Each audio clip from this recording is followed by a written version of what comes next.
Xoş gördük, hörmətli izləyicilər, Azad Media izləyiciləri, eləcə də dünyada və Azərbaycanda yaşayan həmvətənlərimiz.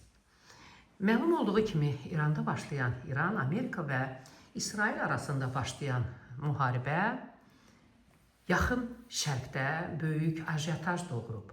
Niyə? Çünki İranla həmsərhəd olan ölkələr də təhlükə altındadır. Bu yaxınlarda baş verən hadisələr elə Naxçıvana atılan dronlar, eləcə də Türkiyədə qarşısı alınan hücumların, ballistik raketlərin qarşısı alındı və eyni zamanda son günlər Bakıda gecələr insanlar sosial şəbəkələrdə daha çox buna rast gəlirik ki, insanlar gecələr dronların uçuşundan narahatlıq keçirdiklərini deyirlər. Düzdür, bu açıqlama verildi ki, təhlükəsizliklə bağlıdır, yəqin ki, manevrlər olur. Biz yatdığımızda belə Müdafiə Nazirliyi yəqin ki, ölkənin müdafiəsini qurur və təhlükəsizliyini təmin edir. Bugünkü həmsöhbətim Yeni Xətt Siyasi Tədqiqatlar Mərkəzinin sədri politoloq Ramil Hüseynovdur. Ramil Hüseynovla bugünkü söhbətimiz İranda baş verən hadisələr, onların Azərbaycana təsir edərsə hansı məqamlara bizə ziyan gətirə bilər və ya hansı məqamlarda yaxın qonşu, uzaq qohumdan yaxşıdır prinsipi ilə biz onlara dəstək ola bilərik. Çünki bu yaxınlarda elə Azərbaycanın Ali Baş Komandanı cənab Prezident İlham Əliyev tərəfindən İrana yardım dəstəyi göndərildi və Azərbaycanda da hazırda İranda baş verən hadisələri, həm İranın özündəkilərin hərəkətlərini, həm eyni zamanda Azərbaycandakı İrançılar, eyni zamanda İsrailçilər və Amerika sevərlər arasında bir növ, deyək ki, qarşı durma yaradıb. Onlar öz aralarında müzakirələr aparır. Bu müzakirələr arasında onların hansının daha çox qalib gələcəyi və ya kimin haqlı, kimin haqsız olduğunu ortaya qoymaq istəsələr də hər halda müharibədən indiyə qədər heç kim bir xeyir görməyib. Müharibə ölkələrə səfalət, aclıq, ölüm saçır və eyni zamanda qurulan şəhərlər, yüzilliklərlə qurulan şəhərlər bir gündə məhv edilir. Xoş gördük Ramil bəy. Xoş gördük. Necəsiz? Təşəkkür ederim. Bugün Azərbaycanda baş verən ictimai siyasi hadisələri, həmçinin qonşu İranda baş verən İran-İsrail-Amerika müharibəsini və onun nəticələri nə ola bilər deyə müzakirələr aparacağıq. Buyurun. Sizcə, İranda baş verən hadisələrin Azərbaycana hər hansı bir yan təsir ola bilərmi? Təşəkkür edirəm. Əslində təbii ki, bu tək İranda baş verən hadisələr kimi bunu qiymətləndirmək doğru deyil. Bu dünyada növbəti müharibə şokudur. 3-cü Dünya müharibəsindən əvvəl sanki. Elədir əslində qalır. Çox mürəkkəb bir situasiyadır, amma biz qonşu ölkəyik İranla. Bizim tarixi və milli köklərimiz var, bağlılıqlarımız var, oxşar cəhətlər var. Və Azərbaycan dövləti də həmişə öz mövqeyində sülhsevər bir prioritet olaraq sülhsevərliyi nəzərdə tutub. Biz şiddətə qarşıyıq. Ona görə çünki bu proseslər, bu münaqişələr dünyada bütün hallarda insanların psixoloji düşüncəsində, psixoloji şuurunda çox ciddi dəyişikliklərə yol açır. Travmalara gətirib çıxardır. Ona görə də biz bu prosesləri bütün beynəlxalq tədbirlərdə də və rəsmi mövqeyimizdə də biz bildiririk ki, biz dünyada sülhün tərəfdarıyıq. Necə ki, biz bölgədə, regionumuzda biz öncə 2020-ci ildə Vətən müharibəsindən ciddi bir dönüş elədik, yeni reallıqlar yaratdıq. Sülhlə biz öz dayanıqlı sülhün və sabitliyin inkişafı üçün əlimizdən gələni etdik və bizim mövqeyimiz də rəsmi olaraq bu cürdür. Amma bunun təbii ki, Azərbaycana təsiri olacaq, təbii ki, bunun Körfəz ölkələrə ciddi təsiri var, dünya ölkələrinin ciddi təsiri var. Çünki indi bilirsiniz ki, Hörmüz boğazı üstündə ciddi münaqişələr gedir və orada olan gəmilərin, düzdür, İran tərəfi rəsmi olaraq bildirir ki, biz ancaq Amerikanın gəmilərini və ona yaxın olan ölkələrin gəmilərini biz vuracağıq, amma bu istənilən halda bütün ölkələrə təsir edir. İstənilən halda bütün ölkələrə təsir edir və bu təsirində bilirsiniz ki, Hörmüz boğazından 20% dönülən neft ehtiyatları 20% oradan gedir və bu da bunun əsasında Çinə və digər ölkələrə təsirləri var və Amerikada bilirsiniz də Trump'ın səfərimizə dünən bəyanat verdi, bir müraciət elədi ki, həm Rusiya, həm Çinə siz də bu proseslərə qoşulun. Amma indi pərdə arxasında hansı danışıqlar gedib onu deyə bilmərik, amma telefon danışıqlarında isə müraciətin forması olub, bu cür olub ki, siz də qoşulmalısınız və bu Hörmüz boğazında patrol təhlükəsizliyinin təmin olunması ilə bağlı bizə dəstək verməlisiniz. Açığı burada Avropa ölkələri və dünyanı belə deyək də, bir neçə mərkəzlər var dünyada. Avropa ölkələri mərkəz olaraq siyasi baxımdan İsraili müdafiə eləsələr də, hərbi baxımdan isə müdafiə taktikasına keçiddə tərəddüd edirlər və hətta imtina da edirlər. Bir neçə ölkə deyib ki, biz bu prosesdə iştirak etməyəcəyik. O cümlədən Almaniyanın, Britaniyada bəyanat verir ki, biz Hörmüz boğazında təhlükəsizlik missiyasında iştirak etmirik. Bu məsələlər var. Bunlar əgər iştirak etsələr və bu daha geniş miqyaslı qlobal xarakter alsa, bu təbii ki, dünyanın bir iqtisadi böhrana və enerji böhranı və digər böhranlara səbəb olacaq. Bunun tək bizə yox, regiona yox və dünya ölkələrində təsir olacaq. Hal-hazırda isə bunun regionda qonşuluq siyasətini, prinsiplərini üstün tutaraq bu günləri hansı bir təsir, digər məsələləri nəzərə almasaq, məsələn, bilirsiniz, zərbələr endirilir, raketlər atılır və bu ekologiyaya və digər məsələlərə təsir eləyir. Hazırda ancaq deyək ki, bir növ ulduz müharibəsi kimi texnoloji müharibə gedir. Texnoloji müharibədə fəsadları sonradan bəlli olur. Bəli, təhlükəlidir, fəsadlar olur. Təbii ki, biz burada deyə bilmərik bu günləri hansısa bir ölkə mütləq qalib olacaq. Burada mütləq qalib yoxdur. Siz görürsünüz ki, mütləq 4 ildə çalışırlar Rusiya-Ukrayna müharibəsində, mütləq qalib ortaya çıxmır, meydana gəlmir. Bu, mən hesab edirəm ki, dünya güclərinin, beyin mərkəzlərinin öncədən planlaşdırdığı yeni dünya nizamının, yeni dünya düzəninin yaradılması üçün həyata keçirdiyi layihənin, proyektin bir tərkib hissəsidir ki, proseslər bu cür davam eləsin. Və burada bilirsiniz də, emosional qərarlar qəbul edən tərəflər daha çox uduzurlar, daha çox itkiyə məruz qalırlar. İlk öncə 28 fevralda başladı proses. İran tərəfində də bir emosional bir qərarlar ortaya çıxdı. Daha çox etki verdilər. Amma burada emosionallıqla prosesləri aparmaq mümkündür, qeyri-mümkündür. Və mən bunu dəfələrlə demişəm, bir daha təkrar edirəm ki, 2026-cı il yeni dünya düzəninin proyektinin həyata keçirilməsi üçün həm də ki, bu illəri bütün münaqişələri yekun vurmaq üçün yeni dünya düzənində keçidin başlanğıcı kimi qəbul olunmalıdır. Çünki bu münaqişələr mən hesab edirəm 2026-cı ildə bütün prosesləri bitirməyə niyyətindədirlər. Əslində qaldı həmən biz dediyimiz beynəlxalq güclər və dünyanı tək qütubda görmək istəyənlər və yaxud da ki, regional qütublara bölmək istəyənlər, onlar bu ili 2026-cı ili bütün prosesləri bitirib yeni sistemə, yeni dünya keçidinə artıq start vermək niyyətindədirlər. Məsələn, mən bir şey deyim Ramil bəy, siz görürsünüz ki, bu müharibə başlayandan, İsraildən bu ölkəni tərk edənlər çoxaldı və ya katakombalarda yerləşdirdilər. İranda isə belə deyil, insanlar küçələrdədir, öz ölkələrini tərk eləmirlər. Bəlkə də buna o şərait yaratmır ki, sərhədlər bağlıdır, bəlkə o yüzdən onlar öz ölkələrini, amma görsənən odur ki, onlar öz ölkələrini tərk eləmək niyyətində deyirlər. Eyni zamanda martın 14-də ölkənin prezidenti Pezeşkiani qoşuldu küçələrdə insanların, onların hərəkatı idi ya, bu küçələrə çıxmışdılar və onlar bu müharibəni pisləyən bir gediş elədilər və Pezeşkian da çox rahatcana, mühafizəsiz cəmaatın içinə çıxdı, özgüvən göstərdi.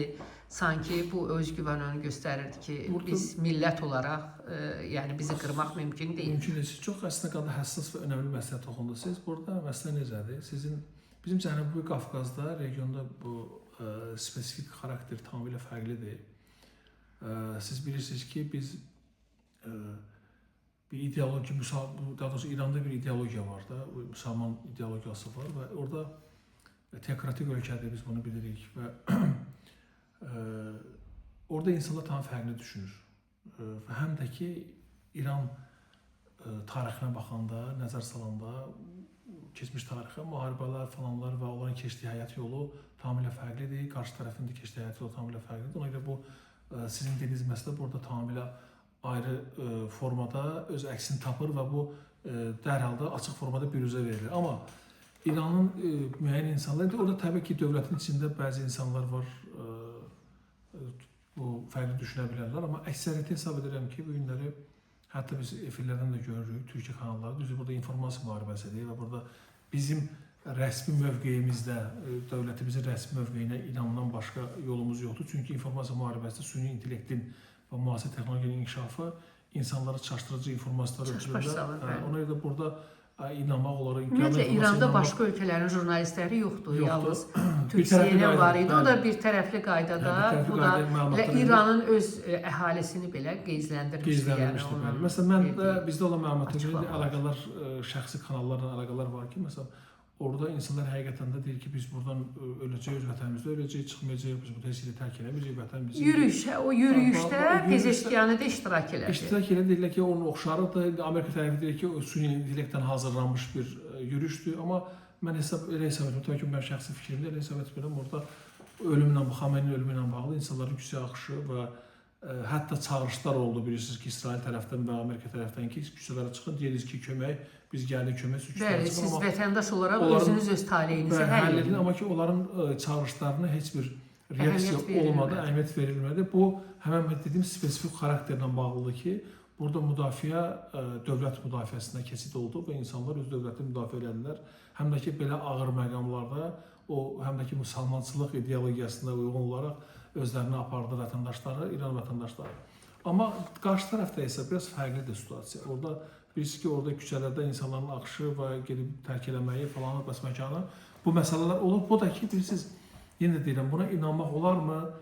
Biz buna inana bilərəkmi o yayılmış informasiyalara əsasən? Mən hesab edirəm ki, yox. Çünki, yenə deyirəm, süni intellekt artıq insanları ilə çaşbaş qoyub ki, İran da yalnız rəsmi mənbələrin yayılır məlumat. Ona görə bizim burada bu günləri sosial şəbəkələrdə yayılan hər bir informasiyaya inanmağımız doğru sayılmaz. Bizim inanmağımız ancaq dövlətimizin rəsmi olaraq mövqeyinə söykənərək öz fikirlərimizi bildirə bilərik. Bu günləri rəsmi mövqeyə də uyğun olaraq biz öz fikirlərimizi bildiririk və bilirsiniz də bu günləri danışıqlar məsələsində ortaya çıxdı, dünənləri bir neçə dəfə informasiya yayıldı ki, Omanda Amerika razılaşıb görüşməyə. Amma təzədən o görüşlə bağlı məsələ bitdi. Sonra bunların növbəti, ondan öncəki 3 həftəlik paketin, hücum paketini təzədən ortaya atdılar ki, 3 həftəlik hücum paketi olaraq olacaq. Amma İran dövləti çox kəskin bəyanatlar verir ki, biz heç bir halda sülhlə bağlı müraciət etməmişik və biz sülhlə bugün həm də onların şərtləri bilirsiniz də, kompensasiya ödənilməsi, bütün bazıların bu regiondan çıxarılması, Amerika bazılarının regiondan çıxarılması və digər şərtlər var.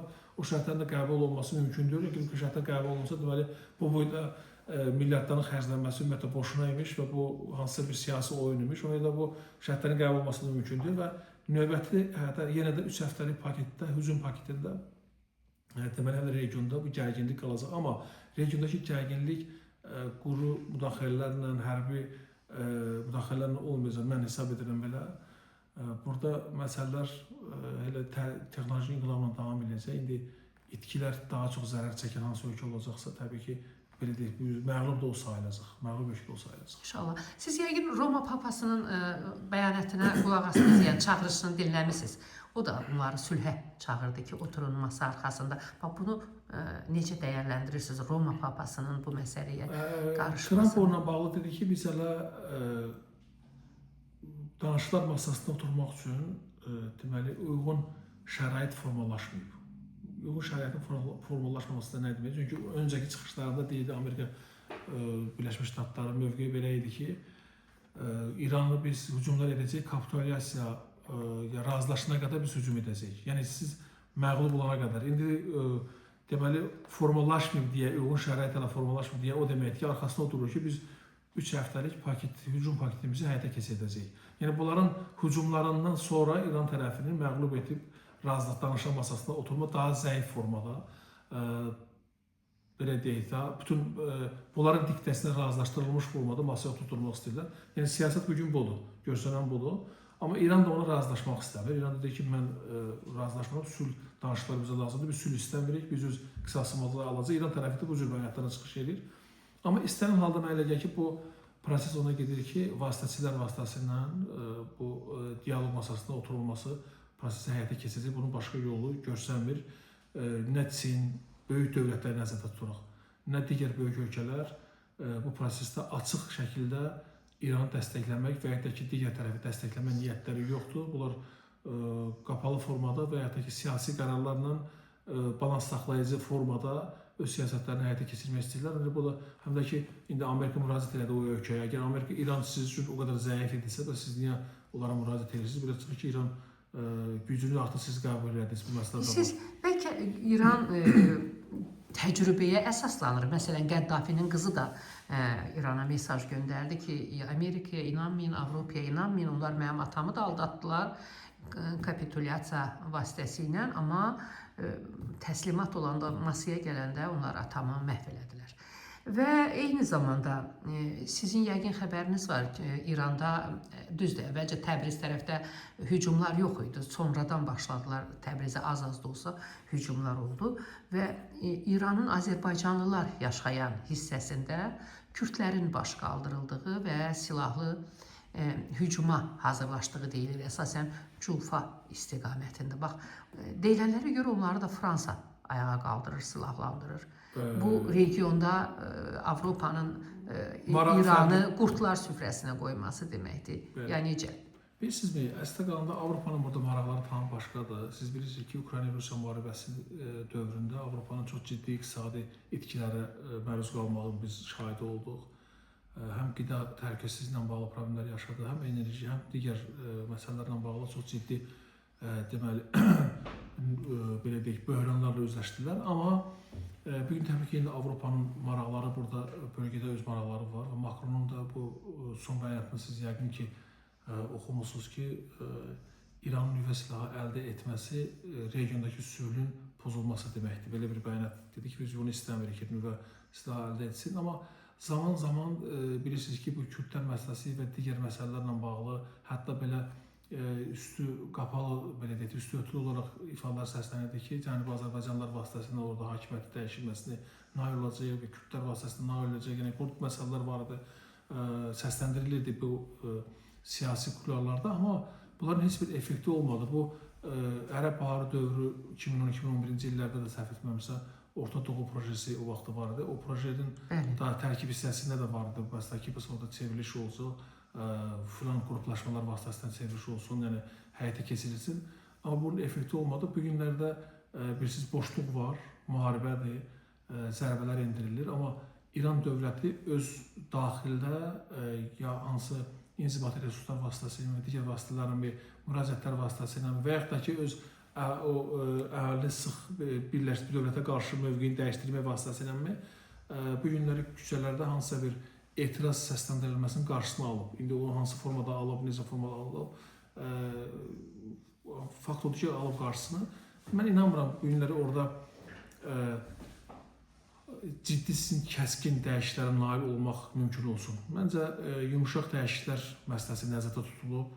Amerikanın İranın siyasi sistemində yumuşaq dəyişiklik nəzərdə tutulub. Yumuşaq dəyişikliklər bildiyimiz kimi deməli o teokratik rejimin dəyişilməsindən söhbət gedir. Amma İranın gücü bu günləri onun İslam İnqilab Keşikçiləri Sepat deyilən bir qurumdadır. O gücdə bu günləri çox yüksək səviyyədə və aktiv formada ölkəsinin, dövlətinin qorunması və ya da ki, digər məsələlərdə öz funksiyasını yerinə yetirir. Hələ ki, bu belədir və baxmayaraq ki, ona qarşı mövqe o qədər birmənalı deyil, daha çox mənfi mövqe var o təşkilata qarşı, qrupa qarşı. Amma bu günləri fakt odur ki, onların təsiri ilə bu günləri İran dövləti öz addımlarını demək olar ki, tənzimləyir və tənzimləyə bilir. Rəhmi bəy, sonuncu sualım. Bu hadisələr göstərir ki, gedişat onu göstərir ki, bu müharibədə qalib olmayacaq. Necə düşünürsünüz? Mütləq qalib yoxdur müharibədə. Bayaq biz dedik ilk əvvəl, burada daha çox ziyan çəkən ölkə məsələsi var, amma burada hər iki tərəf ziyan çəkir. Bilirsiniz ki, şəhərlər dağıdılır, bu insanlar ölür, hər iki tərəf burada dağılır. Bu bilirsinizmi, bir İran məsələsi də sadəcə olaraq bizim dediyimiz o layihənin tərkib hissəsidir də. O vaxtı gəldilər, məsələ Suriyada dayandı, Liviya və digər ölkələr, Yəmən və Misir falan ölkələrdə məsələlər həll çözüldü, inqilablar baş verdi dövlətlərdə. Amma onun müsbət tərəfləri o ölkə üçün oldu mu? Mən dedim ki, yox, olmadı. Və yaxud da ki, bundan sonra olacaq mı bilmirəm mən. Yəni, Bu bilirsiniz ki uzun müddətli bir layihənin tərkib hissəsidir. Uzun müddətli layihədə təbii ki, bu günləri İran məsələsində bitəcəkmi? Bu yox, məncə yox. Burada da məsələni yekunlaşdırıb, sonra digər məsələlər var. Bu günləri siz bilirsiniz ki, məsələn, tək qütublu olmaq üçün, fövqəladə güc olmaq üçün digər maneələr var. O maneələri aradan qaldırmaq üçün biz indi Tayvan məsələsi İrandan qabağa gəlmişdi. Çinlə müharibə kiçik bir ölkənin astanasındaydı. Məsələn, bu gün yenə də o məsələ aktuallaşıb. Yəni, sabahlar bu baş verəcəkmi, verməyəcəkmi? Bu günləri biz bunu analiz eləmək və ya da ki, buna proqnoz vermək çox çətin məsələdir. Düz indi proqnoz verənlər var, müəyyən rəsmi olaraq dövlətin institutları var, institutlar onu proqnozlaşdıra bilirlər. Amma ki, bu günləri bizim o informasiyalarımız, daha doğrusu bilgilərimiz yalnız rəsmi dövlətin mövqeyini, rəsmi kanallardan eşitdiyimiz mövqedir. Ona uyğun da öz fikirlərimizi biz bildiririk. Amma mənim düşüncəmə görə indiyə qədər baş verən prosesləri nəzərdən keçirəndə mütləq qalib burada yoxdur, ziyan çəkən ölkə olacaq və bu proses 2026-cı ildə sonuncu ölkə hansı olacaq? Biz onu baxıq düşünməliyik ki, sonuncu ölkə hansı olacaq ki, prosesi 2026-cı ildə bitirsilər və nəzərdə tutduqları yeni dünya düzəninə keçidi artıq başlanğıcını bu illərə həyata keçirdi. 2027-ci ilə o prosesdən keçsinlər. Bu məqsəd budur, yəni ki, o məqsədə nail olacaqlar. Mən bir söz ardı unutdum deməyi. Rusiya faktorunu bu məsələdə, bu müharibədə, Ukrayna-Rusiya müharibəsində zəifləmiş Rusiyanın mövqeyi sizcə necədir bu məsələdə? Əslində də Rusiyanın siyasəti həmişə mürəkkəb bir siyasi, geosiyasətdən də mürəkkəbli olub, amma Rusiya bu günləri siyasi yenə də dəstəklə İranı müdafiə edir, amma hərbi müdaxilələrlə, daha doğrusu dəstəklə heç yaxına getmək istəmir. Bu mümkün də deyil, bu etməyəcək də. Çünki mənə elə gəlir ki, bu proseslər bütün böyük dövlətlərlə, daha doğrusu proseslərin sonluğu bütün böyük dövlətlərlə danışılıb və bu son olaraq necə həyata keçiriləcəyi bəllidir. Sadəcə olaraq onun zaman müddət lazımdır ki, həyata keçirilsin ki, və həm də siz bilirsiniz də, indi bu insanların biz danışanda dedik əvvəldə, insanların psixologiyasında olan dəyişiklikləri, müharibələr o qədər dəyişiklik yaradıb ki, dövlətlərin içində olan xalq, məsələn, əvvəlki dövr indi o qədər inkişaf edir ki, sosial şəbəkə var, informasiya çox yerdən alırlar, yanlış, doğru, çox yerdən alırlar. Ona görə insanlar oradan nəticə çıxarda bilir. Əvvəlki dövrlərdə daha çox siyasi qərarlar var idi və siyasi qərarlarla bilirsiniz də dünyada keçid pilləli şəkildə, mərhələli şəkildədir. Mərhələli şəkildə bu keçidlər həyata keçirir, birdən-birə heç də baş vermir. Pillə-pillə proseslər həyata keçirilir və biz burada bunu görürük, görə-görə də gəlirik. İnsanların qəbul etdiyi informasiya da bu günlər o qədər çoxdur ki, insanlar doğru, yəni təbii ki, ağıllı insanlar, siyasi proseslərdən başa çıxan insanlar doğru qərarlar qəbul etmək iqtidarındadırlar və onların da bir informasiyasıyla onlara inanan, ətrafında olan insanlara inanan insanlarla bu prosesi idarə etmək mümkündür. Əvvəllər tam informasiya blokadasındaydı dünya, ümumiyyətlə, keçmiş zamanlar nəzərdə tuturam və bir məktubla və ya da ki, bir tapşırıqla bütün proseslər həyata keçirildi. O məktubun bütün hər yerə göndərilirdi. Bugün isə insanlar tək bir yerdən informasiya almır. Müxtəlif yerlərdən informasiya var. Ona görə də bir tərəfdən bunun mənfi cəhətləri də var, amma müsbət tərəfi də odur ki, insanlar bu günləri düzgün qərar qəbul etmək, bu informasiyalara uyğun olaraq təbii ki, ağıllı insanlar qəbul etmək iqtidarındadırlar. Amma təbii ki, fəsadlar da çoxdur. Bu fəsadlar da çox böyükdür, fəsadlar da biz görürük. Təşəkkür edirəm Ramin bəy. Mən sizə təşəkkür edirəm, çox sağ olun. Hörmətli izləyicilər, nəzərinizə çatdırım ki, müsahibim Yeni Xətt Siyasi Tədqiqatlar Mərkəzinin sədri politoloq Ramil Hüseynovdur. Paylaşın və abunə olun ki, Azərbaycanda baş verən ictimai siyasi hadisələri, eləcə də dünyada baş verən müharibələr, qalmaqallar, məhkəmə çəkişmələri, eləcə də məmur-vətəndaş münasibətlərinin çözülməsini məhz bizdən Azad Media TV olaraq izləyə biləsiniz.